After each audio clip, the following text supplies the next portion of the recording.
poliitikas.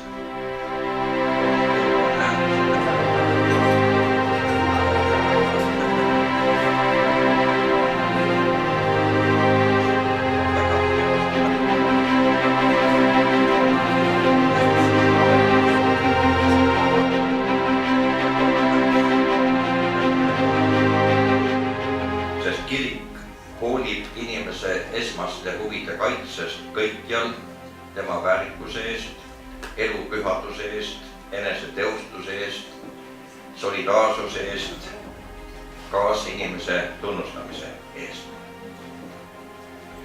Ja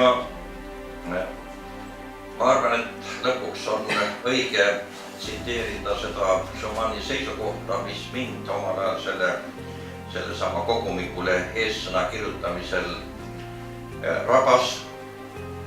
Ja ma olen mitu korda öelnud, et kui see mees, keda peetakse geniaalseks Euroopa ühendajaks, ühinenud Euroopa isaks, kui tema nende seisukohtadega täna välja tuleks, siis teda kindlasti Euroopa Komisjoni liikmeks ei valitaks.